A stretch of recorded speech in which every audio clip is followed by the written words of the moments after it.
Hello friends, welcome to MPSC trick channel. मी अजय कुमार गोसावी.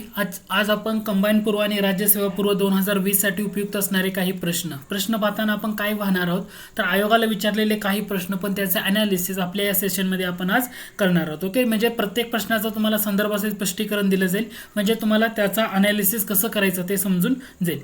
दुसरी महत्त्वाची गोष्ट म्हणजे तुम्ही जर अनअकॅडमी ॲप डाउनलोड केलं नसेल तर नक्की डाउनलोड करा, कारण अनअकॅडमी ॲपवर आपले फ्री लेक्चर्स होत असतात. स्पेशल क्लासमध्ये तुम्हाला इतर एज्युकेटरचे तसेच माझे सुद्धा लेक्चर्स तुम्हाला पाहता येतात, ते फ्रीमध्ये. जर अनअकॅडमी ॲपवरचे लेक्चर्स तुम्हाला पाहायचे असतील तर तुम्हाला त्यासाठी रेफरल कोड टाकावा लागेल. तो जो फ्री ॲक्टिव्ह प्लॅन आहे, तर हा रेफरल कोड टाकल्यानंतर तो प्लॅन ॲक्टिव्ह होतो. MPC trick 6716. ओके, म्हणजे हे रेफरल कोड टाका, ठीक आहे. आणि ज्यांनी कोणी अनअकॅडमी ॲप डाउनलोड केलं नसेल तर नक्की अनअकॅडमी ॲप डाउनलोड करा. प्ले स्टोअरवर, गुगल प्ले स्टोअरवर तुम्हाला ते पाहायला मिळेल. तर आज आपण वेळ न दौडता ॲक्च्युली आपलं जे सेशन आहे त्या सेशनला सुरुवात करूया. मध्ये ज्योतिबा फुले यांनी टिंबटिंब यांच्या विनंतीवरून सत्यशोधक समाजाची शाखा मुंबई येथे सुरू केली. आता काय दिले? सत्यशोधक समाज दिले, ज्योतिबा फुले दिले, आणि कोणाच्या विनंतीवरून त्यांनी मुंबईला शाखा सुरू केली. तर असे हा जर प्रश्न बघितला, ऑप्शन जर बघितले, तर आपल्याला त्याच्यावरून कोणते उत्तर तुम्ही इलिमिनेट करू शकता ते पहा. आता सत्यशोधक समाजाच्या संदर्भातले व्यक्ती म्हटलं तर व्यंकू काळेवार आहेत, मेघाजी लोखंडे आहे आणि कृष्णराव भालेकर आहे. परंतु विठ्ठल शिंदे हे सत्यशोधक समाजाच्या संदर्भात येतात का? तर नाही. यांचं थोडंसं कार्य प्रार्थना समाजाच्या संदर्भात पण आहे आणि आर्य समाजाच्या संदर्भात पण आहे. म्हणजे यातून तुमचा एक ऑप्शन डायरेक्ट इलिमिनेट होतो, तो म्हणजे पर्याय क्रमांक 4 हा डायरेक्ट इलिमिनेट झाला. आता राहिले 3 ऑप्शन. आता 3 ऑप्शनवरून आपण अजून कोणता ऑप्शन एलिमेंट करता येतो का, असे तुम्ही टॅकल करणं गरजेचं आहे. तर 1874 मध्ये म्हटले ज्योतिबा फुले यांनी मुंबईला शाखा सुरू केली. मुंबईच्या संदर्भातल्या महत्वाच्या 2च व्यक्ती येतात, ते म्हणजे मेघाजी लोखंडे आणि कृष्णराव भालेकर. व्यंकू काळेवर सुद्धा थोड्या प्रमाणात कमी आहे. म्हणजे राहिले किती? 2 ऑप्शन, कृष्णराव भालेकर का मेघाजी लोखंडे. तर याचं जे अचूक उत्तर आहे तर ते आहे कृष्णराव भालेकर. म्हणजे 1874 मध्ये मुंबईला जी सत्यशोधक समाजाची शाखा सुरू झाली तर ही कृष्णराव भालेकर यांच्या विनंतीवरनं सुरू करण्यात आलेली होती. सत्यशोधक समाज हा खूप महत्वाचा आहे. दुसरं म्हणजे कृष्णराव भालेकर यांचं महत्वाचं वृत्तपत्र म्हणजे दीनबंधू. कोणतं? दीनबंधू. दीनबंधू दीनबंधू या वृत्तपत्र सत्यशोधक समाजाचं मुखपत्र म्हणून त्याला ओळखलं जातं. अंबालहरी सुद्धा महत्वाचं आहे, बऱ्याच महत्वाचं कार्य आहे. मेघाजी लोखंडे यांच्याबद्दल जर तुम्हाला सांगायचं झालं तर कामगार चळवळीचे जनक म्हणलं जातं. बॉम्बे मिल हँड्स असोसिएशन संस्था स्थापन करण्यामध्ये त्यांचा महत्वाचा वाटा होता. त्यामुळं हे पहिल्या प्रश्नाचं अचूक उत्तर आहे ते म्हणजे कृष्णराव भालेकर.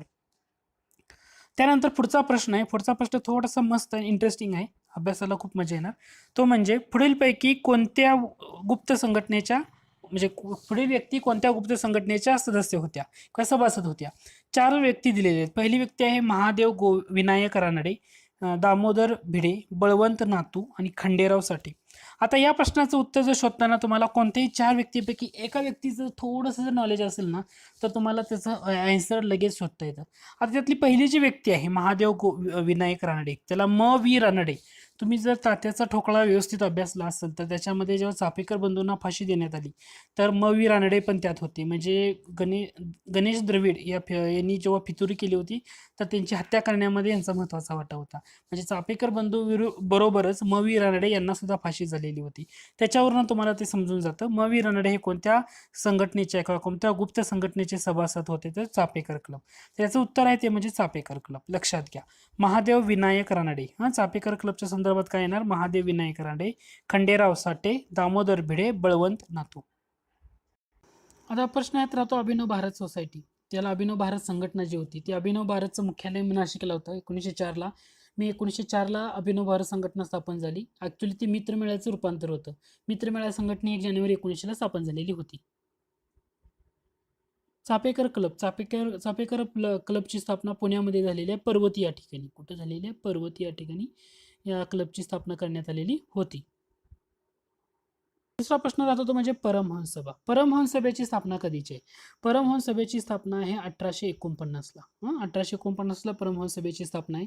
स्थापना आहे मुंबईला. कुठं आहे? मुंबईला याची स्थापना करण्यात आली होती. कुणी केली होती? तर दादोबा पांडुरंग तरखडकर ही महत्वाची व्यक्ती होती.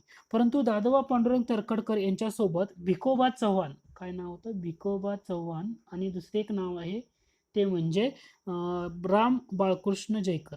भिकोबा चव्हाण, राम बाळकृष्ण जयकर आणि दादोबा पांडुरंग तरखडकर या तिघांनी मिळून परिवहन सभेची स्थापना 1849ला केली. याच्या अगोदर एक संस्था स्थापन झाली होती, ती म्हणजे मानव धर्म सभा. मानव धर्म सभेची स्थापना होती 1844ला. कधीचे मानव धर्म सभेची स्थापना? 1844. त्याच्यामध्ये महत्वाचे व्यक्ती कोण येतात तर दुर्गाराम मंचाराम, दिनमणी शंकर दलपतराय यांच्या संगतीनं दादोबा पांडुरंग तरखडकरांनी ती संस्था स्थापन केली होती. तर सुरतला झाली होती. म्हणजे मानव धर्म सभा 1844 सुरत, परमहंस सभा 1849 मुंबई.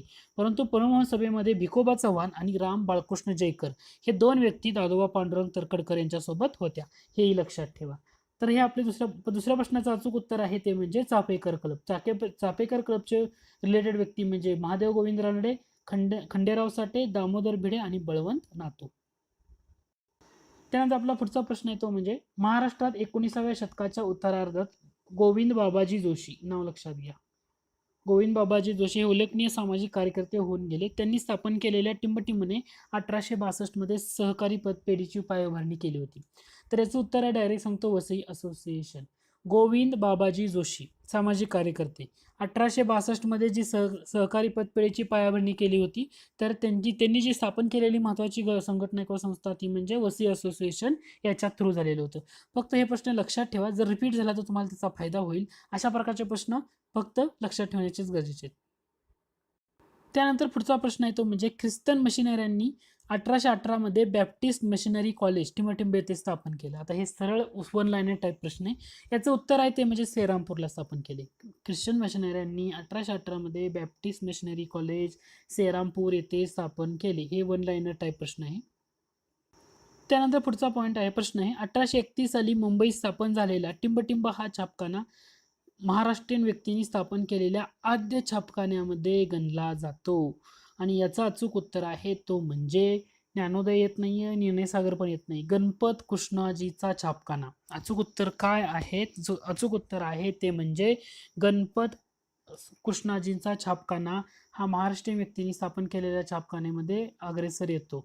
हाही पॉईंट तुम्हाला लक्षात ठेवायचा आहे. त्यानंतर पुढचा प्रश्न आहे हिंदू मशिनरी सोसायटीची स्थापना कोणी केली? त्याच्यामध्ये गंगाधर शास्त्री जांभेकर, गजाननराव वैद्य, ज्योतिबा फुले आणि महादेव रानडे. प्रश्न जर निस्ता वाचला तुम्ही, हिंदू मशिनरी सोसायटीची स्थापना केली तर ज्योतिबा फुले डायरेक्टली जातात, महादेव गोविंद रानडे डायरेक्टली जातात. म्हणजे ऑप्शनमध्ये ह्या दोनपैकी एक उत्तर येणार. एक म्हणजे गंगाधर शास्त्री जांभेकर का गजाननराव वैद्य. तर हिंदू मशिनरी सोसायटीची स्थापना कोणी केली तर ती केलेली आहे गजाननराव वैद्य यांनी. हे लक्षात ठेवा, गजाननराव वैद्य, हिंदू मशिनरी सोसायटीची स्थापना. त्यानंतर पुढचा प्रश्न आहे तो म्हणजे महत्त्वाच्या इंग्रजी पुस्तकांचे उर्दू भाषामध्ये भाषांतर करण्यासाठी सय्यद अहमद खान यांनी टिंबटिंब ही संस्था स्थापन केली. तुम्ही जर नीट बघितलं तर त्यांनी स्थापन केलेली महत्त्वाची संस्था होती ती म्हणजे द सायंटिफिक सोसायटी.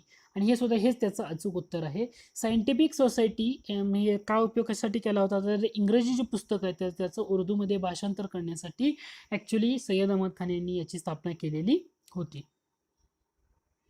पुढचा प्रश्न आहे जोड्या जुळवायच्या आहेत. अ गटामध्ये काही संस्था किंवा संघटना दिलेत, ब गटामध्ये काही व्यक्तींच्या दिले. आता ह्याच्यामध्ये तुम्ही जर नीट पाहिलं तर तुम्ही सार्वजनिक सभा तुम्ही लगेच ओळखू शकाल. सार्वजनिक सभा म्हटलं की अगोदर पुणे असोसिएशन नावानं संस्था स्थापन झाली होती आणि पुणे असोसिएशनचं पुढचंच नाव म्हणजे सार्वजनिक सभा. त्यामुळे तुम्हाला हे प्रश्नाला ड ला 4 कुठं आहे ते तुमचं अचूक उत्तर असणार. पर्याय जर बघितले तर पहिल्या पर्यायामध्येच आहे, त्यामुळे तुमचं ते अचूक उत्तर आहे. म्हणजे तुम्हाला जर अगोदरचं काही माहिती नसलं तर प्रश्न टॅकल करू शकता. जोडायला प्रश्न सोडवताना काय करायचं, जे एक्झॅक्टली तुम्हाला माहिती आहे लगेच बघितल्या नजरेत दिसतं, सार्वजनिक सभा म्हटलं का त्याचं लगेच सर्च करायचं, असं पाहायचं. आता याचं जे अचूक उत्तर आहे तर पहिलं येते, कारण ते आपण टॅकल केल्याप्रमाणे पाहिलं. आता आपण ते डिटेलमध्ये पाहूया. द लंडन इंडियन सोसायटी ही सुद्धा खूप महत्त्वाची आहे. ही सोसायटी स्थापन करण्यामध्ये महत्त्वाचा वाटा होता दादाभाई नौरोजी यांचा. आणि त्याच्यामध्ये जे सेक्रेटरी होते म्हणजे राष्ट्रीय काँग्रेसचे जे पहिले अध्यक्ष होते जे उमेशचंद्र बॅनर्जी, तर उमेशचंद्र बॅनर्जी या संघटनेचे सेक्रेटरी होते, हे लक्षात घ्या. हा पॉईंट ना एकदम वेगळा आहे. आणि आपण अगोदर बंगाल प्रांतातल्या ज्या महत्त्वाच्या संस्था किंवा भारताबाहेर स्थापन झालेल्या महत्त्वाच्या राष्ट्रवादी संस्था या टॉपिकमध्ये सुद्धा मी हा पॉईंट कव्हर केला होता आणि तिथं आवर्जून सांगितलं होतं. ह्याच्यामध्ये तुम्हाला काय लक्षात ठेवायचं तर उमेशचंद्र बॅनर्जी हे लक्षात ठेवायचं आहे. त्याच्यामुळं द लंडन इंडियन सोसायटी स्थापना कोणी केली तर दादाभाई नौरोजींचा महत्त्वाचा वाटा जरी असला तरी त्या सेक्रेटरी होते उमेशचंद्र बॅनर्जी. उमेशचंद्र बॅनर्जी राष्ट्रीय काँग्रेसचे पहिले अध्यक्ष होते. त्याच्यानंतर ईस्ट इंडिया असोसिएशन कशासाठी होती तर हे जी सेवानिवृत्त इंग्रज अधिकारी होते ना तर त्यांची कमिटी होती. हे आपल्याला ऑलरेडी माहिती आहे, त्यामुळे पर्याय क्रमांक 2 नंबरला त्याची जोडी जुळते. इंडियन सोसायटीच्या संदर्भात महत्वाची व्यक्ती येते ती म्हणजे आनंद मोहन बोस.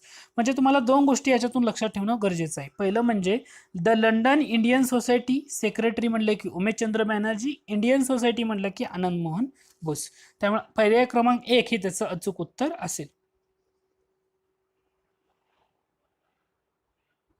त्याच्यानंतर आपला पुढचा प्रश्न आहे तो म्हणजे टिंबटिंब या कलकत्ता मेडिकल कॉलेजचा सेक्रेटरी असणाऱ्या व्यक्तीनं परीक्षा आयोजित करण्यासाठी विद्यापीठ स्थापन करण्याचा सल्ला दिला. आता ह्याच्यामध्ये तुम्हाला उत्तर शोधायचं आहे. तर या प्रश्नाचं उत्तर आहे पर्याय क्रमांक 2.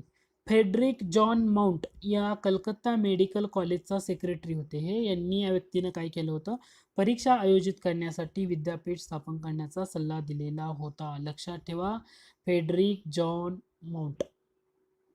आता काय केलेलं आहे, त्यांनी काही वाक्य दिलेली आहेत 4-5 आणि त्याच्यानुसार त्या व्यक्तीचं वर्णन ओळखायला सांगितले. पहिलं वाक्य आहे ते दूध मियाँ म्हणून ओळखले जात. त्यांच्या संघटनेचे कौशल्य होते. त्यांचे मुख्यालय बहादूरपूर येथे होते. जुलै 1857 मध्ये त्यांना अटक केले व अलीपूरच्या तुरुंगात ठेवले. 24 सप्टेंबर 1860 रोजी बहादूरपूर येथे ते मरण पावले. तर जे तुम्ही 1857चा उठाव याच्या संदर्भातले व्यक्ती पाहतोय. 1857च्या उठावाच्या, कारण जुलै 1857 मध्ये अटक झाली आणि तुरुंगात ठेवले, त्याच्यामुळे 1857 उठावाच्या संदर्भामध्ये येतात. तर त्याच्यामधून आपण 2-3 ऑप्शन त्या जागेला आपण रिमूव्ह करू शकतो. आता याचं उत्तर मी तुम्हाला सांगतो. याचं उत्तर आहे मोहम्मद मुशीन. तुम्ही जर डिटेलमध्ये याचा अभ्यास केला असेल तर तुम्हाला त्याचं उत्तर सांगता येतील. कारण दुदू मियाँ या नावाने ते ओळखले जात होते, मोहम्मद मुशीन. आणि मुख्यालय त्यांचं बहादूरपूरला होतं आणि तिथंच त्यांना अटक, म्हणजे तिथंच मरण पावले त्यांचा 24 सप्टेंबर 1860 मध्ये. जुलै 1870 मध्ये त्यांना अटक झाली होती आणि ते अलीपूरच्या तुरुंगात ठेवलं होतं. तर लक्षात ठेवा, मोहम्मद मुशीन दुदू मियाँ या नावाने ते ओळखले जात होते. आणि त्यांच्या संदर्भात फक्त एकच लक्षात ठेवायचं, ते म्हणजे बहादूरपूर मोहम्मद मुशीन. त्यानंतर पुढचा प्रश्न आहे, व्यक्तीचं वर्णन ओळखायचं आहे. 4 विधानं दिली, त्यांनी कोणत्या व्यक्तीबाबतची विधान आहेत ते आपल्याला सांगायचं आहे.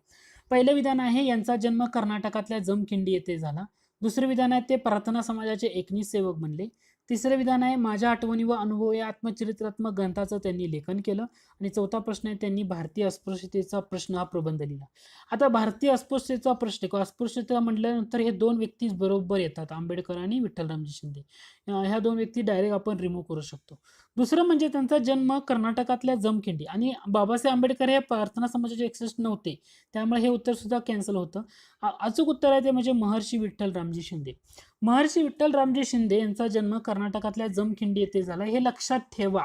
कारण बऱ्याच वेळा ना ह्याच्यावर प्रश्न विचारला जातो. मी स्वामी दयानंद सरस्वती यांच्या संदर्भात त्यांचा जन्म कुठं झाला त्याच्या संदर्भात एक प्रश्न होता, म्हणजे वर्णनावरून, त्यावरून स्वतः टॅकल करता आला असता त्यावेळी. तर अशा टाईपचे प्रश्न विचारले जात आहेत. त्यामुळं महर्षी विठ्ठलरामजी शिंदे यांचा जन्म कर्नाटकातल्या जमखिंडी येथे झाला होता.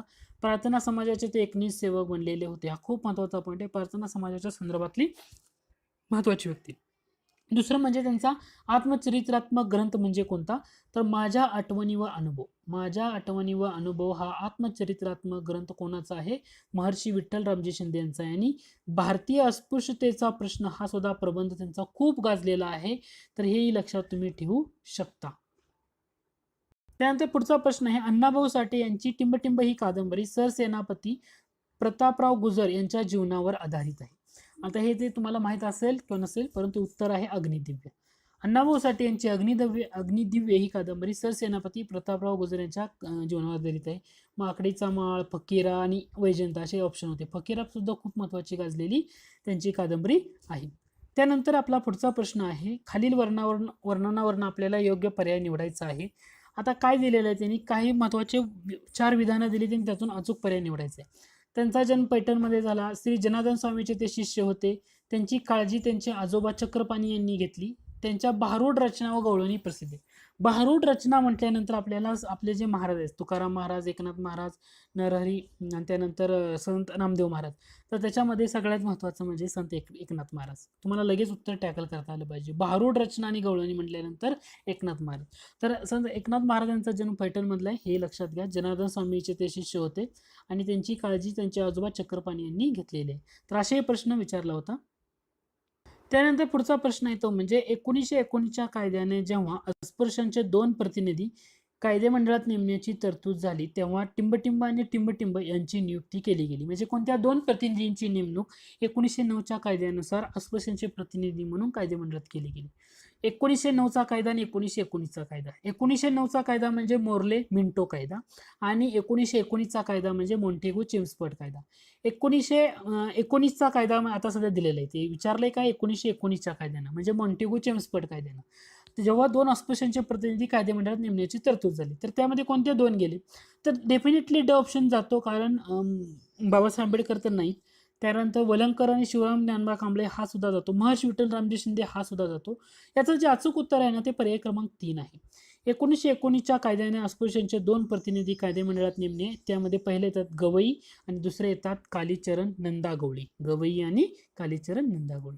तर या लेसनमध्ये आपण एवढेच प्रश्न पाहतोय. आय होप हे लेसन तुम्हाला आवडलं असेल. जर आवडलं असेल तर जरूर लाईक करा. तुम्ही अजूनही माझ्या चॅनलला सबस्क्राईब केलं असेल तर नक्की सबस्क्राईब करा. लेसन आवडलं तर तुमच्या मित्रांना पण नक्की शेअर करा. धन्यवाद. Hello friends, welcome to MPSC trick channel. मी अजय कुमार गोसावी. आपण आज MCQ सिरीज सुरू केली होती इतिहासावर, MPSCला विचारलेले प्रश्न. तर त्याचा आपण पहिला भाग ऑलरेडी कव्हर केला, दुसरा भाग पाहतोय. दुसऱ्या भागामध्ये बरेचसे असे महत्त्वाचे प्रश्न आहेत, त्याच्यावर आपण चर्चा करणार आहोत. त्याचं डिस्क्रिप्शन, त्याचे अचूक उत्तर हे पाहणार आहोत. दुसरं म्हणजे तुम्ही जर माझ्या चॅनलला सबस्क्राईब केलं नसेल तर नक्की सबस्क्राईब करा आणि सबस्क्राईब केल्यानंतर समोर जे बेल आयकन दिसतंय त्याच्यावर क्लिक करा, म्हणजे जेव्हा काही नवीन अपडेट माझ्याकडून येईल त्याचं नोटिफिकेशन तुम्हाला भेटत राहील. तर आज आपण वेळ न दौडता आपल्या लेसनला सुरुवात करूया. आज आपल्या लेसनचा पहिला प्रश्न आहे तो म्हणजे अलेक्झांडर डप याने 1830 मध्ये कलकत्ता येथे टिंबटिंबची स्थापना केली. आता एकदम सिंपल आणि स्ट्रेट फॉरवर्ड असा प्रश्न आहे. आता या प्रश्नाचं जर तुम्ही अचूक उत्तर बघितलं तर ते उत्तर आहे पर्याय क्रमांक 4 आहे. पर्याय क्रमांक 4 म्हणजे स्कॉटिश चर्चेस कॉलेज. तर अलेक्झांडर डप यांनी 1830 मध्ये कलकत्त्याला स्कॉटिश चर्चेस कॉलेजची स्थापना केलेली होती. मग आता 3 ऑप्शन इतर तुम्ही इलिमिनेट कसं करू शकता. पहिलं लक्षात घ्या, कलकत्त्याचं मेडिकल कॉलेज. कलकत्त्याचे मेडिकल कॉलेज हे 1835ला स्थापन झालेलं आहे आणि कुणी केलेलं आहे तर ते लॉर्ड विल्यम बेंटिक यांनी केलेलं आहे. लॉर्ड विल्यम बेंटिक यांनी. त्यानंतर पुढे आपण बघितलं फोर्ट विल्यम कॉलेज कुणी स्थापन केले, तर याची स्थापना दिवस खूप महत्त्वाचा आहे. 10 जुलै 1800 असा स्थापना दिवस आहे याचा. 10 जुलै 1800.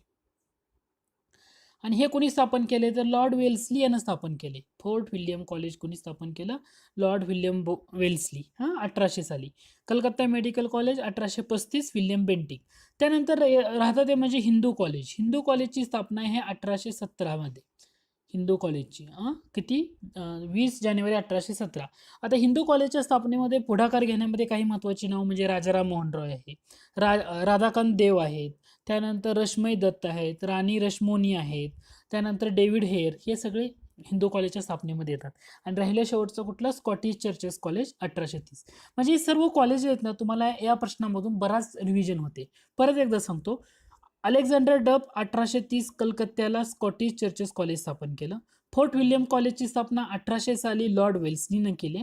कलकत्त्याचं मेडिकल कॉलेज 1835ला लॉर्ड विल्यम बेंटिकनं स्थापन केले. आणि हिंदू कॉलेज 1817 साली स्थापन झालं होतं. त्याच्यामध्ये पुढाकार कोणी घेतला होता तर राजा राममोहन रॉय, राधाकांत देव, त्यानंतर रश्मई दत्त, त्यानंतर राणी रश्मोनी, या सर्वांनी याच्यामध्ये पुढाकार घेतलेला होता. त्यामुळे एका प्रश्नामधून तुमचा बराचसा भाग कव्हर होऊ शकतो. त्यानंतर आपला पुढचा प्रश्न आहे तो म्हणजे धार्मिक सलोखा राहावा म्हणून नाशिकमधील क्रांतिकारकांनी 1906 मध्ये टिंबटिंब जयंती साजरी केली. म्हणजे कोणाची जयंती साजरी केली होती, कबीर, मॅझेनी, आदिलशाह आणि अकबर. आता मॅझेनी म्हटलं तर इटलीचं तुम्हाला लक्षात येतं. नाशिक म्हटल्यानंतर तुम्हाला असं वाटतं नाशिक क्रांतिकारक म्हणलं की विनायक दामोदर सावरकर त्यांच्या संदर्भात. परंतु याचं जे अचूक उत्तर आहे तर ते आहे पर्याय क्रमांक 4 बरोबर, म्हणजे अकबर. हे लक्षात घ्या. म्हणजे धार्मिक सलोखा राहावा म्हणून नाशिकमधल्या ज्या क्रांतिकारकांनी 1906 मध्ये अकबर जयंती साजरी केलेली होती. परीक्षेला हे लक्षात ठेवू शकता तुम्ही.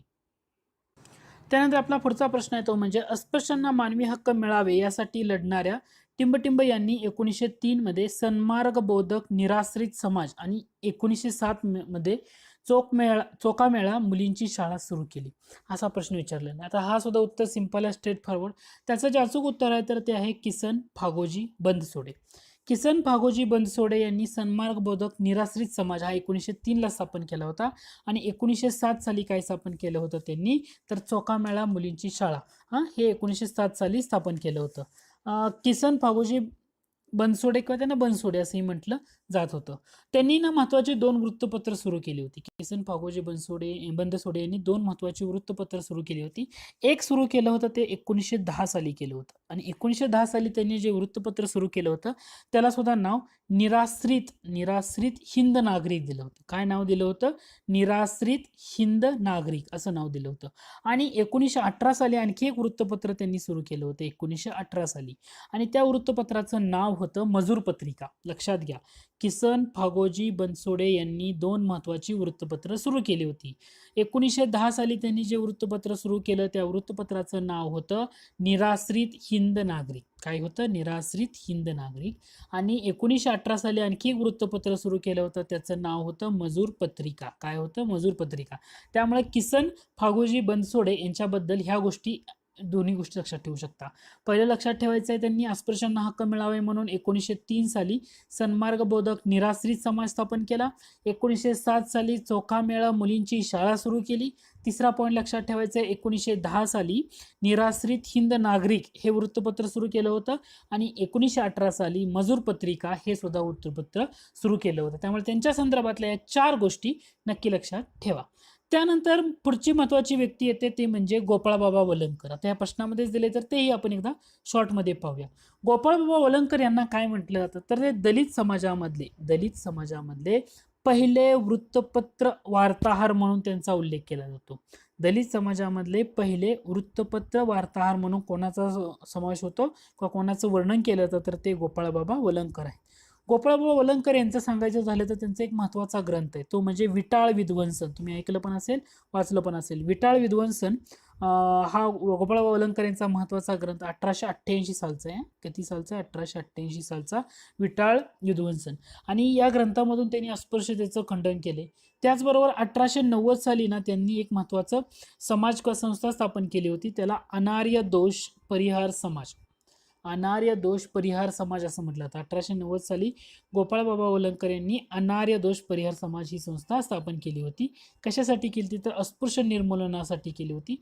आणि 1890 ला त्यांनी जी संस्था स्थापन केली होती तर ते ठिकाण आहे दापोली.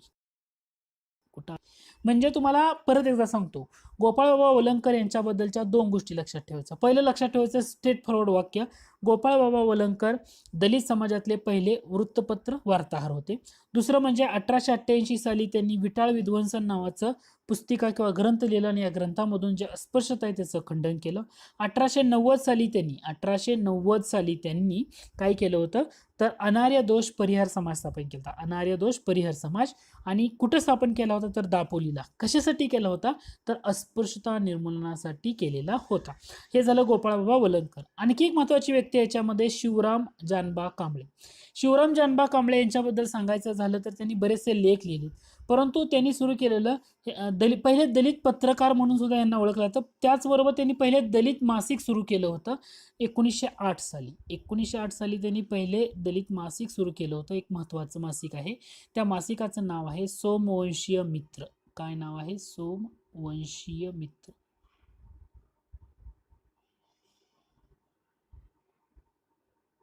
लक्षात ठेवा, शिवराम जानबा कांबळे यांनी 1908 एक्झॅक्टली जर डेट तुम्हाला सांगायची झाली तर ती 5 जुलै आहे. 5 जुलै 1908 रोजी सोमवंशीय मित्र या नावाचं एक पहिलं दलित मासिक लिहिलं होतं, त्यामुळे ते जास्त चर्चेत आलेले होते. त्याचबरोबर 1910 साली त्यांनी सोमवंशीय हितवर्धक सभा सुद्धा आयोजित केलेली होती. त्याचबरोबर दुसरी एक महत्त्वाची गोष्ट आहे ते म्हणजे शिवराम जानबा कांबळे यांच्याबाबत सप्टेंबर 1929च्या संदर्भातले. सप्टेंबर 1929 मध्ये पुण्यातलं जे पर्वती मंदिर प्रवेश सत्याग्रह झाला होता, पुण्यातला पर्वती मंदिर प्रवेश सत्याग्रह जो झाला होता त्याचं नेतृत्व सुद्धा शिवराम जानबा कांबळे यांनी केलं होतं सप्टेंबर 1929 मध्ये. म्हणजे शिवराम जानबा कांबळे यांच्याबद्दल काय लक्षात ठेवायचं? पहिलं लक्षात ठेवा 5 जुलै 1908 सोमवंशीय मित्र हे पहिले दलित मासिक सुरू केलं होतं. आणि दुसरं महत्त्वाचं गोष्ट म्हणजे पूर्णपणे स्वतःचा अग्रलेख लिहिणारे ते पहिले दलित पत्रकार होते. त्याचबरोबर त्यांनी 1910 साली सोमवंशी हितवर्धक सभा आयोजित केली होती. सप्टेंबर 1929 मध्ये पुण्यातलं जे पर्वती मंदिर आहे तिथं जे प्रवेश आंदोलनाचं झालं होतं त्याच्यामधलं नेतृत्व त्यांनी केलेलं होतं. आणि शेवटी विठ्ठलरामजी शिंदे म्हटलं तर डिप्रेस क्लासेस मिशन त्याच्यासाठी संदर्भात येतं 1906 साली. तर हे सुद्धा तुम्ही लक्षात ठेवू शकता.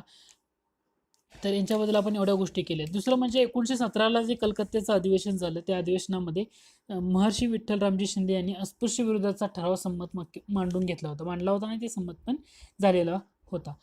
यांच्याबद्दल एवढ्या गोष्टी जरी लक्षात ठेवल्या तरी मोर दॅन इनफ आहे. त्यानंतर आपला पुढचा प्रश्न आहे तो म्हणजे वरच्या ब्रह्मदेशला ब्रिटिश मुलुखात कोणी सामील करून घेतले? वरच्या ब्रह्मदेशला ब्रिटिश मुलुखात कोणी सामील करून घेतले? थोडासा मस्त महत्वाचा आणि एकदम भारी प्रश्न आहे. आता याचं जर उत्तर जर तुम्ही बघितलं तर अचूक उत्तर आहे लॉर्ड डफरीन. लॉर्ड डफरीन यांचा कार्यकाळ जर तुम्ही नीट पाहिला तर तो येतो 1884 ते 1888. म्हणजे जेव्हा राष्ट्रीय काँग्रेसची स्थापना झाली तेव्हा गव्हर्नर जनरल किंवा व्हाईसरॉय कोण होते?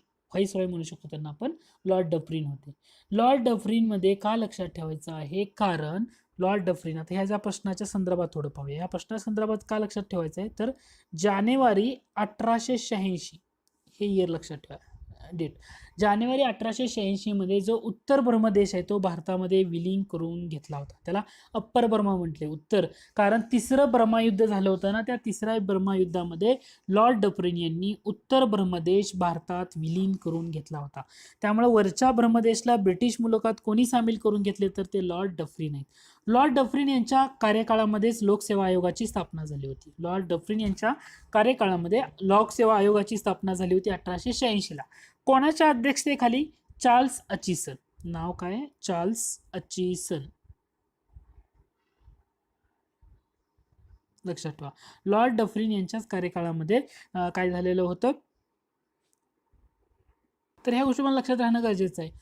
लोकसेवा आयोगाची स्थापना 1886ला चार्ल्स अचिसन यांच्या नेतृत्वामध्ये किंवा अध्यक्षतेखाली झाला होता. 1887 साली लॉर्ड डफरीनच्याच कार्यकाळामध्ये पंजाब कुळ कायदा संमत करण्यात आला होता. पंजाब कुळ कायदा 1887ला. हाही पॉईंट तुम्ही जरूर लक्षात ठेवू शकता. दुसरं महत्त्वाची गोष्ट म्हणजे लॉर्ड डफरीनच्या कार्यकाळामध्ये त्यांच्या ज्या पत्नी होत्या त्यांनी लेडी डफरीन फंड होता.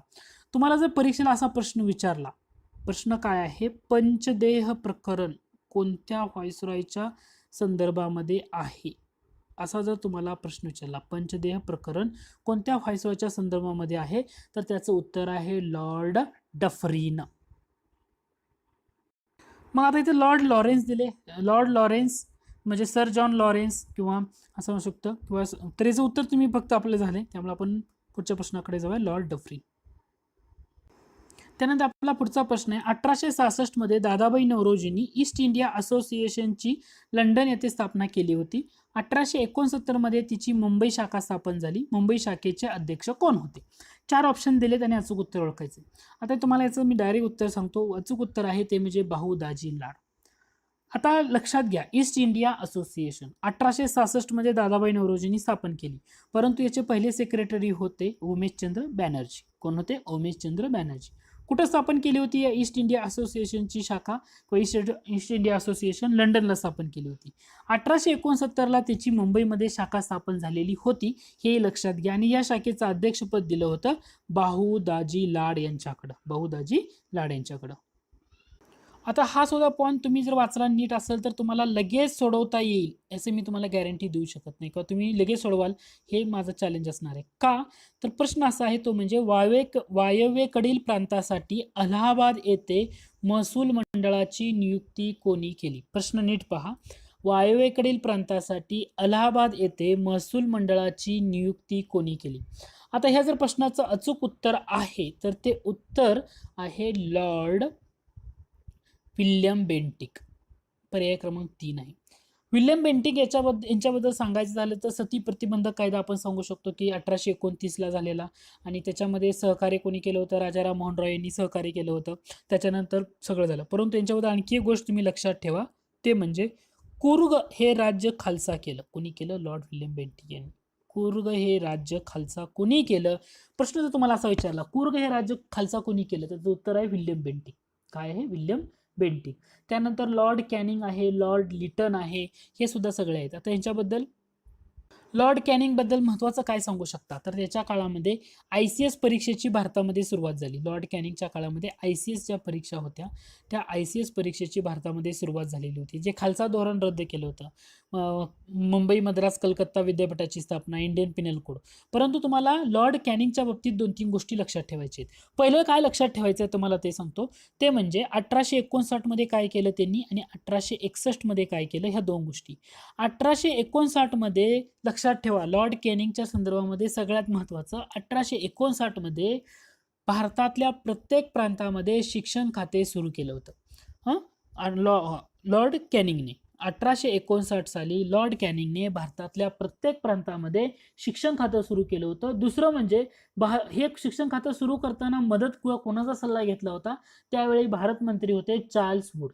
चार्ल्स वूड यांच्या सल्ल्यानुसार 1859 मध्ये लॉर्ड कॅनिंग यांनी भारतातल्या प्रत्येक प्रांतामध्ये शिक्षण खातं सुरू केलं होतं. दुसरं, लॉर्ड कॅनिंग यांच्या संदर्भामध्ये तुम्हाला काय लक्षात ठेवायचं, तर 1861 हे इयर लक्षात ठेवायचं आहे. का, तर 1861 मध्ये कोलकाता अहमदाबाद हा जो लोहमार्ग आहे, कोलकाता अहमदाबाद हा लोहमार्ग यांच्याच काळामध्ये सुरू झाला होता किंवा यांनी सुरू केला होता. हा महत्त्वाचा आहे. आणि 1859 साली असलेला बंगाल रेंट ऍक्ट सुद्धा लॉर्ड कॅनिंगच्याच काळामध्ये झालेला होता. लॉर्ड रिपन दिलाय. लॉर्ड रिपनला आपण काय म्हणतो, तर लॉर्ड रिपन बद्दल एकच गोष्ट लक्षात ठेवू शकता, तो म्हणजे त्यांनी सुरू केलेलं महत्त्वाचं स्थानिक स्वराज्य संस्थेचा जनक म्हणून त्यांना ओळखलं जातं. तो कायदा केला होता म्हणून. आणि दुसरी महत्त्वाची गोष्ट म्हणजे त्याच्यामध्ये इल्बर्ट बिल विधेयक, बऱ्याच गोष्टी आहेत. व्हर्नॅक्युलर प्रेस ऍक्ट होता, तो सुद्धा रद्द केलेला होता. लॉर्ड लिटनच्या कार्यकाळामध्ये काय महत्त्वाचं आहे ते पाहूया. तर रिचर्ड स्ट्रॅची आयोग म्हणजे 1876-78 मध्ये जो दुष्काळ आला होता, 1876-78 मध्ये जो दुष्काळ आला होता लॉर्ड लिटन यांच्या कार्यकाळामध्ये, तेव्हा त्यांनी एक आयोग नेमला होता, त्याला रिचर्ड स्ट्रॅची आयोग असं म्हटलं जातं. 1879 साली त्यांनी एक कायदा केला होता. त्या कायद्याला म्हटलं तर स्टॅच्युटरी सिव्हिल सर्व्हिस ऍक्ट. काय म्हटलं तर स्टॅच्युटरी सिव्हिल सर्व्हिस ऍक्ट हा संमत केला होता. आणि जी वयोमर्यादा होती परीक्षेची ती 21 वरून 19 वर्ष केलेली होती. शस्त्रबंदी कायदा, देशी वृत्तपत्र कायदा, व्हर्नॅक्युलर प्रेस ऍक्ट म्हणून ज्यांना ओळखलं जातं याच्यासाठी हे फेमस आहेत. दुसरं म्हणजे मिठ्याचा जो व्यापार आहे ना, याच्यावर यांनी कर खूप लादले होते लॉर्ड लिटन यांनी. त्यानंतर आपला पुढचा प्रश्न आहे तो म्हणजे वसाहत काळात टिंबटिंब हे बंगालमधील जहाज बांधणी उद्योगाचं केंद्र नव्हतं. प्रश्न काय विचारले, नव्हतं जहाज बांधणी उद्योगाचं केंद्र. आता याचं अचूक उत्तर आहे ते म्हणजे कलकत्ता. कलकत्ता अशा प्रकारे केंद्र नव्हतं. केंद्र कोणत्या कोणत्या ठिकाणी होती, हुगळीला होतं, ढाक्याला होतं, चितगावला होतं. तर हा एक पॉईंट जाता जरूर लक्षात ठेवा. हा सुद्धा पॉईंट परीक्षेच्या दृष्टीनं खूप महत्त्वाचा आहे. म्हणजे MPSCला आलेले आपण इतिहासाचे प्रश्न बरेचसे डिस्कस करत आहोत, तुम्हाला त्याचा नक्की फायदा होईल. आणि हा एक प्रश्न, याचा संदर्भ मला अधिकृतरित्या कुठं सापडलेला नाहीये, परंतु हा प्रश्न सुद्धा खूप महत्त्वाचा वाटला मला. तो म्हणजे तो फक्त मी तुम्हाला देतोय, याचं उत्तर पण सांगतो काय आहे अचूक उत्तर. तर प्रश्न असा आहे तो म्हणजे जोड्या लावासाठी दिलाय, गोंडांचा सशस्त्र उठाव, साल्वींचा उद्रेक, थारावाडीचा उद्रेक, हे झाडाचे बंड. मला याचा अधिकृत संदर्भ कुठंच सापडलेला नाहीये, त्यामुळे मी फक्त प्रश्न देतो आणि त्याचं उत्तर सांगतो. पर्याय क्रमांक 3 हे बरोबर आहे. म्हणजे गोंडांचा सशस्त्र उठाव, तर ते बलभद्रदेव ती व्यक्ती संदर्भामध्ये येते. साल्वींचा उद्रेक म्हटल्यानंतर त्या कोण येतो, कोरेन पुढारी येतो. धारावाडीचा उद्रेक याच्यासाठी येतं गावंगी. आणि हेन झाडाचे बंड याच्यासाठी येतं नागा मॅथ हतून. या प्रश्नाला मला कोणता सोर्स सापडलेला नाही. तुम्हाला जर कुठला सोर्स मिळाला असेल तर नक्की कमेंट बॉक्समध्ये मेन्शन करा. मी फक्त तुम्हाला त्याचं उत्तर सांगितलं जे आयोगानं दिलेलं आहे. गोंडांचा सशस्त्र उठाव बलभद्रदेव, साल्वींचा उद्रेक कोरेन पुढारी, थारावाडीचा उद्रेक गावंगी आणि हेन झाडाचे बंड नागा मॅथ हतून. अधिकृत संदर्भ असं जर कुठं मिळाला, तुम्हाला सापडला असेल तर नक्की सांगा. तर या लेसनमध्ये आपण एवढेच इतिहास प्रश्नाची चर्चा केलेली आहे. काही महत्त्वाचे प्रश्न त्याच्यावर मी थोडंसं डिस्क्रिप्शन देताना चांगला प्रयत्न केला आहे, समजून सांगण्याचा प्रयत्न केला आहे. आय होप हे लेसन तुम्हाला आवडलं असेल. जर आवडलं असेल तर नक्की लाईक करा. तुम्ही अजूनही माझ्या चॅनलला सबस्क्राईब केलं असेल तर नक्की सबस्क्राईब करा. लेसन आवडलं तर तुमच्या मित्रांना पण नक्की शेअर करा. धन्यवाद. Hello friends, welcome to MPSC trick channel. मी अजय कुमार गोसावी. MPSCला आलेले प्रश्न इतिहास सेक्शन त्यातला तिसरा भाग आपण पाहतोय. ऑलरेडी 2 भाग डिस्कस केले होते. तिसऱ्या भागाला आपण सुरुवात करतोय. त्या भागाला सुरुवात करण्यापूर्वी तुम्ही जर माझ्या चॅनलला सबस्क्राईब केलं असेल तर नक्की सबस्क्राईब करा. आणि सबस्क्राईब केल्यानंतर समोर जे बेल आयकन दिसते त्याच्यावर क्लिक करा, म्हणजे जेव्हा काही नवीन अपडेट माझ्याकडून येईल त्याचं नोटिफिकेशन तुम्हाला भेटत राहील. तर आज आपल्या लेसनचा पहिला प्रश्न आहे तो म्हणजे थिओसॉफिकल सोसायटीविषयी पुढीलपैकी काय खरे आहे? 2 विधानं दिली, आणि 2 विधानं बरोबर की चूक हे आपल्याला ओळखायचं आहे. आता या प्रश्नामधलं जे पहिलं विधान आहे, तर ते विधान आहे थिओसॉफिकल सोसायटीच्या मान्यतेनुसार प्राचीन हिंदू धर्म हा जगातला सर्वात मोठा आध्यात्मिक धर्म होय. तर हे विधान बरोबर आहे, लक्षात घ्या. प्राचीन हिंदू धर्म जो आहे ना, तो जगातला सगळ्यात मोठा आध्यात्मिक धर्म आहे, असं थिओसॉफिकल सोसायटीच्या मतानुसार आहे. दुसरं विधान आहे थिओसॉफी म्हणजे सर्व धर्माचा तौलनिक अभ्यास करणे होय. तर हे सुद्धा विधान बरोबर आहे, म्हणजे दिलेली दोन्ही विधानं बरोबर आहेत. दुसरं म्हणजे तुम्हाला लक्षात आलं पाहिजे की थिओसॉफिकल सोसायटी म्हटल्यानंतर त्याचं इयर किती आहे, तर ते इयर आहे 1875 साली. थिओसॉफिकल सोसायटीची स्थापना 1875 साली अमेरिकेमध्ये झाली होती. अमेरिकेतलं कोणतं शहर आहे, तर न्यूयॉर्क शहर आहे. अमेरिकेतल्या न्यूयॉर्क शहरामध्ये थिओसॉफिकल सोसायटीची स्थापना झालेली होती. हे लक्षात ठेवा. त्याचे संस्थापक मध्ये रशियाचे जे madam Helena Blavatsky, colonel Henry Steel Olcott आणि विल्यम कॉन जज हे होते. आता दुसरं म्हणजे थिओसॉफिकल सोसायटीचे पहिले अध्यक्ष कोण होते? त्यांचं नाव होतं कर्नल अल्कॉट. हे काय होते? थिओसॉफिकल सोसायटीचे पहिले अध्यक्ष होते. तर हे तुम्हाला लक्षात ठेवणं गरजेचं आहे. आता 1879 साली स्वामी दयानंद सरस्वती यांच्या आग्रहानुसार किंवा यांनी दिलेल्या निमंत्रणानुसार हे जे कर्नल ऑलकॉट आहेत आणि मॅडम ब्लॅव्हात्स्की ह्यांना भारतात आल्या होत्या.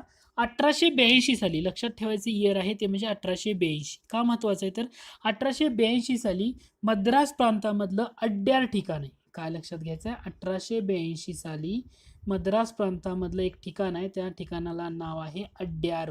तर या अड्यार हे ठिकाण त्यांचं थिओसॉफिकल सोसायटीचं केंद्र बनवण्यात आलेलं होतं.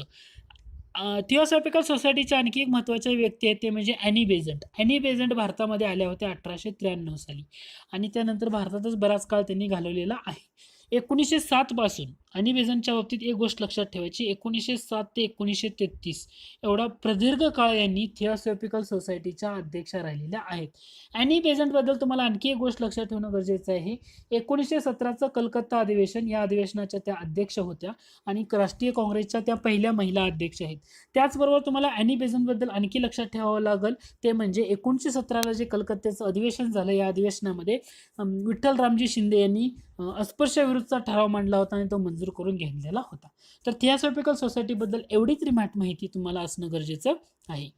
त्यानंतर आपला पुढचा प्रश्न आहे तो म्हणजे हरित क्रांतीच्या काळात टिंबटिंब हे भारताचे अन्नमंत्री होते. तर त्याचं अचूक उत्तर आहे ते म्हणजे पर्याय क्रमांक 3 सी सुब्रमण्यम हे ना हरित क्रांतीच्या काळामध्ये भारताचे अन्नमंत्री होते. सोपा प्रश्न आहे. त्यानंतर पुढचा प्रश्न आहे तो म्हणजे ऑल इंडिया किसान सभेचं पहिलं अधिवेशन. ऑल इंडिया किसान सभेचं पहिलं अधिवेशन टिंबटिंब येथे सहजानंद सरस्वती यांच्या अध्यक्षतेखाली भरण्यात आलेलं होतं. तर याचं जे अचूक उत्तर आहे ते म्हणजे लखनौ. सहजानंद सरस्वती पहिल्या अधिवेशनाचे अध्यक्ष होते, हे लक्षात ठेवा. आणि हे अधिवेशन भरवण्यात आलं होतं लखनौला. सिंपलचा प्रश्न आहे, स्ट्रेट फॉरवर्ड.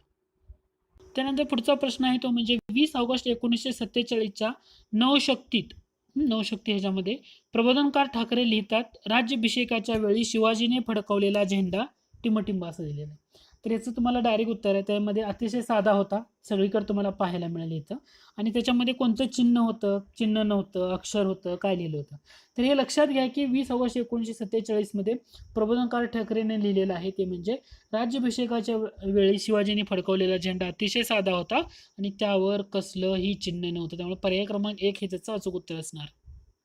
त्यानंतर आपला पुढचा पॉईंट आहे, प्रश्न आहे तो म्हणजे 1933 साली मुस्लिम लीगच्या राजकीय पुढाऱ्यांनी जॉईंट कमिटी ऑफ कॉन्स्टिट्यूशनल रिफॉर्मच्या पुढे पाकिस्तानच्या मागणीला काय म्हटलं होतं? एकूण प्रश्न नीट समजून घ्या. 1933 साली मुस्लिम लीगच्या राजकीय पुढाऱ्यांनी जॉईंट कमिटी ऑफ कॉन्स्टिट्यूशनल रिफॉर्मच्या पुढं पाकिस्तानच्या मागणीला काय म्हटलं होतं? विद्यार्थ्याचं स्वप्न, शिक्षकाचं स्वप्न, का राजकीय पुढाऱ्यांचं स्वप्न? तर ती joint committee of constitutional reform याच्या पुढं पाकिस्तानची जी मागणी होती ना, त्या मागणीला असं म्हटलं होतं विद्यार्थ्याचं स्वप्न. विद्यार्थ्याचं स्वप्न. त्यानंतर पुढचा प्रश्न आहे तो म्हणजे गांधीजींनी मद्रास येथे 6 सभा घेतल्या होत्या. त्यात टिंबटिंबांना उद्देशून बोलताना गांधींनी त्यांना हातात झाडू व बादली घेऊन मद्रासमधल्या हरिजन वस्त्या स्वच्छ करण्यास सांगितलं होतं. तर हे त्याचं अचूक उत्तर आहे ते म्हणजे विद्यार्थ्यांना त्यांनी असं सांगितलं होतं की हातामध्ये झाडू घ्या आणि बादली घेऊन मद्रासमधल्या ज्या हरिजन वस्ती आहेत ना तर त्या स्वच्छ करा म्हणून म्हटलेलं होतं. तर हे स्टुडंट्स किंवा त्याचे विद्यार्थी हे त्याचं काय असणार आहे, अचूक उत्तर आहे. त्याच्यानंतर पुढचा प्रश्न आहे तो म्हणजे MA साठी टिंबटिंब यांचा प्राचीन भारतातील व्यापार हा प्रबंधाचा विषय होता. तर ऑब्विसली डॉक्टर बाबासाहेब आंबेडकर यांचा विषय होता MA साठी प्राचीन भारतातला व्यापार. MA साठी जो विषय होता तर MA त्यांनी कधी कंप्लीट केले तर 1915 साली केलेला आहे.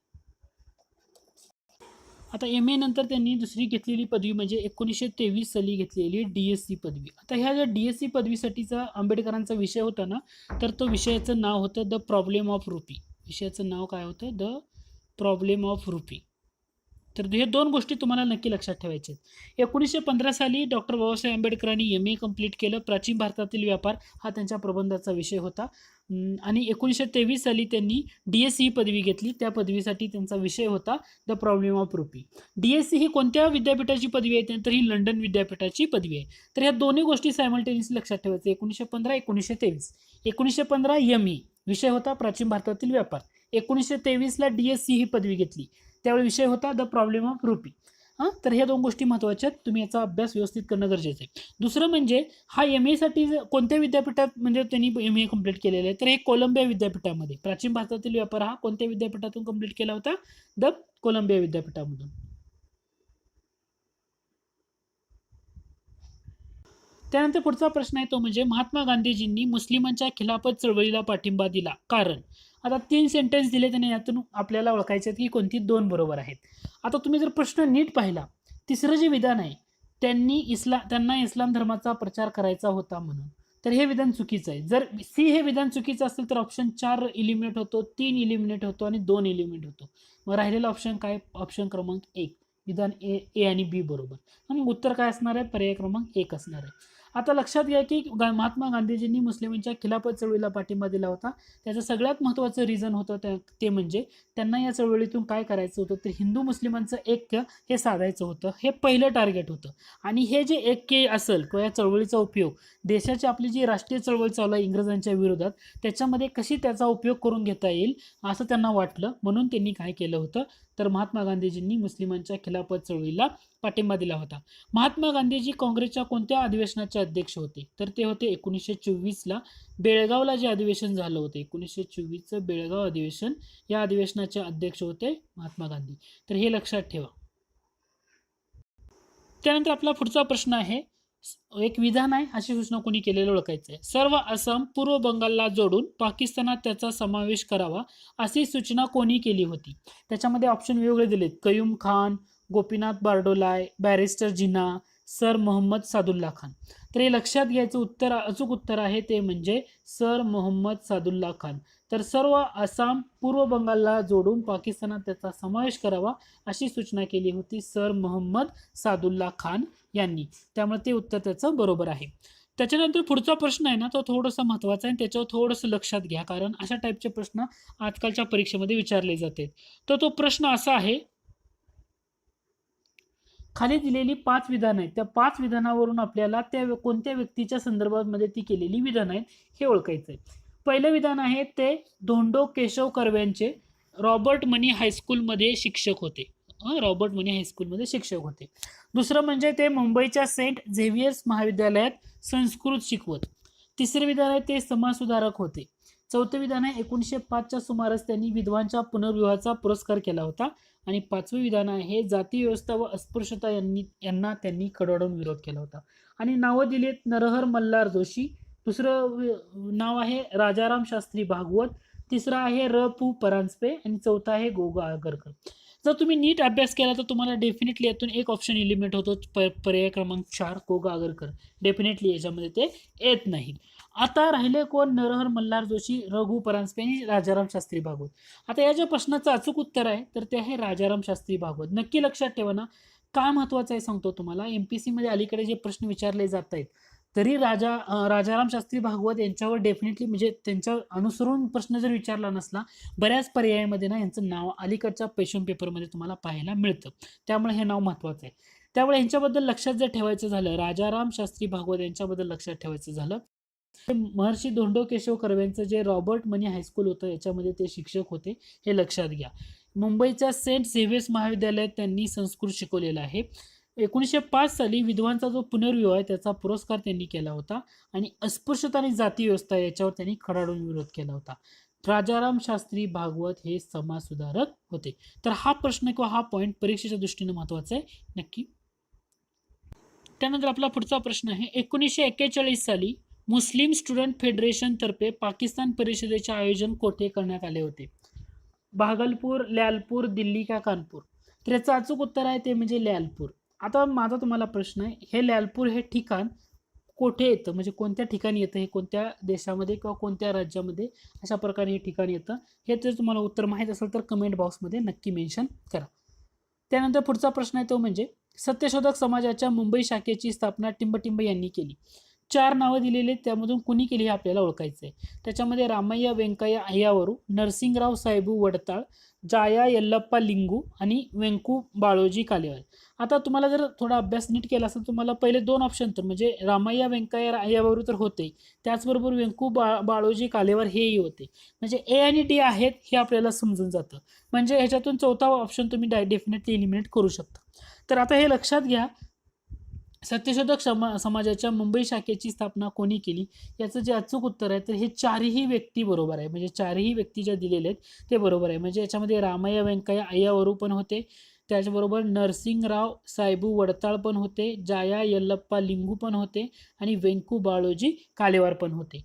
रामय्या व्यंकय्या अय्यावरू हे ना सत्यशोधक समाजाचं जे अधिवेशन घेण्यात आलं होते 1911 पासून ते 1912-13 दरम्यान ते अधिवेशनाचे अध्यक्ष आले होते आणि पहिले अध्यक्ष होते, हेही लक्षात ठेवा. सत्यशोधक समाजाचं मुखपत्र होतं दीनबंधू. कुणी सुरू केलं होतं? दीनबंधू कृष्णराव भालेकरांनी सुरू केलं होतं.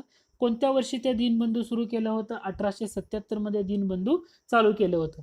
एवढ्या महत्त्वाच्या गोष्टी आहेत ते तुम्हाला माहीत असणं गरजेचं आहे. परंतु परीक्षेसाठी महत्त्वाचं काय आहे, सत्यशोधक समाजाच्या मुंबई शाखेची स्थापना कोणी केली तर रामय्या व्यंकय्या अय्यावरू, नरसिंगराव साहेबू वडताळ, जाया यल्लप्पा लिंगू आणि व्यंकू बाळोजी कालेवार हे 4ही व्यक्ती त्यामध्ये होत्या. त्यानंतर पुढचा प्रश्न आहे तो म्हणजे, अहमदाबाद मिल संप घटना टिंबटिंब यांच्याशी संबंधित होती. सरदार पटेल, मणिभाई देसाई, मोक गांधी म्हटलंय आणि मोरारजी देसाई म्हणजे महात्मा गांधी. तर मोहनदास करमचंद गांधी असं म्हणायचं त्यांना. तर ते अचूक उत्तर आहे महात्मा गांधी. अहमदाबाद मिल संघटना महात्मा गांधी यांच्याशी संबंधित होती. पुढचा प्रश्न आहे जोड्या जुळवा. त्याच्यामध्ये दिलेले स्वतंत्र पार्टी, साम्यवादी, समाजवादी आणि हिंदुत्ववादी. आता हे आपल्याला जोडायचं आहे. स्वतंत्र पार्टी, आता याचं जर अचूक उत्तर बघितलं तर पर्याय क्रमांक 3 आहे. स्वतंत्र पार्टी सी राजागोपालचारी, साम्यवादी पी.सी. जोशी, समाजवादी आचार्य नरेंद्र देव आणि हिंदुत्ववादी एस.पी. मुखर्जी. म्हणजे काय केलेलं आहे यांनी, तर वेगवेगळ्या पार्टी किंवा ते महत्त्वाच्या गोष्टी दिल्या आणि त्याच्या संदर्भातले व्यक्ती कोणते हे आपल्याला ओळखायचे. तर हे स्ट्रेट फॉरवर्ड आहे. स्वतंत्र पार्टी म्हणलं की राजागोपालचारी, साम्यवादी पी.सी. जोशी, समाजवादी आचार्य नरेंद्र देव आणि हिंदुत्ववादी एस.पी. मुखर्जी. त्यानंतर पुढचा प्रश्न आहे, 1902 मध्ये शिवाजी पंथाची स्थापना कोणत्या ठिकाणी झाली? 1902 मध्ये शिवाजी पंथाची स्थापना कोणत्या ठिकाणी झाली? याचं जे अचूक उत्तर आहे तर ते बंगाल आहे. हे लक्षात घ्या, बंगालमध्ये शिवाजी पंथाची स्थापना झाली. आता कसं होतं, आपण शिवाजी पंथ वगैरे असं म्हटल्यानंतर आपलं ऑप्शन वाटतं की मुंबई किंवा पुणे ह्या दोनपैकी असेल, हे 2 ऑप्शन आपले एलिमिनेट होतील असं आपण कयास बांधतो, परंतु ते उत्तर नाहीये. उत्तर हे बंगाल आहे. शिवाजी पंथ एस्टॅब्लिश्ड इन 1902 इन बंगाल. लक्षात ठेवा. त्यानंतर पुढचा प्रश्न आहे तो म्हणजे, विजयलक्ष्मी पंडित यांच्या संदर्भातली विधानं कोणती? तर हे लक्षात ठेवा, विजयलक्ष्मी पंडित ह्या पंडित जवाहरलाल नेहरू यांच्या भगिनी होत्या. ऑप्शनमध्ये दिलेलंच इथं. त्यांचं मूळ नाव स्वरूप. आता याचं अचूक उत्तर आहे ना, ही 4ही विधानं बरोबर आहेत. लक्षात ठेवायचं काय, विजयलक्ष्मी पंडित यांच्याबद्दलची 4ही विधानं बरोबर आहेत. पहिलं म्हणजे त्यांचं मूळ नाव स्वरूप कुमारी होतं. काय होतं? विजयलक्ष्मी पंडित यांचं मूळ नाव काय होतं? स्वरूप कुमारी. पंडित जवाहरलाल नेहरूंच्या त्या भगिनी होत्या. 1942चा जो चले जाव चळवळ झाली, या चळवळीमध्ये त्यांनी भाग घेतला होता आणि त्यावेळी त्यांना तुरुंगवास सुद्धा झालेला आहे विजयलक्ष्मी पंडित यांनी. त्यांचा महत्त्वाचा ग्रंथ आहे, त्या ग्रंथाचं नाव डेफिनेटली लक्षात ठेवा. परीक्षेला तुम्हाला 1 लायनर टाईपमध्ये अशा प्रकारे प्रश्न विचारला जाऊ शकतो. तो ग्रंथ होता प्रिझन डेज. काय ग्रंथ होता? Prison days. ओके, तुम्हाला लक्षात ठेवायचं, विजयलक्ष्मी पंडित मूळ नाव काय? स्वरूप कुमारी. पंडित जवाहरलाल नेहरू यांच्या भगिनी. 1942चं जो चले जाव आंदोलन झालं, त्या आंदोलनामध्ये त्यांनी भाग घेतला होता, त्यामुळे त्यांना तुरुंगवास पण झाला होता. आणि त्यांच्या ग्रंथाचं नाव आहे प्रिझन डेज. एवढं जरी ॲटलिस्ट तुम्ही लक्षात ठेवू शकता. तर या लेसनमध्ये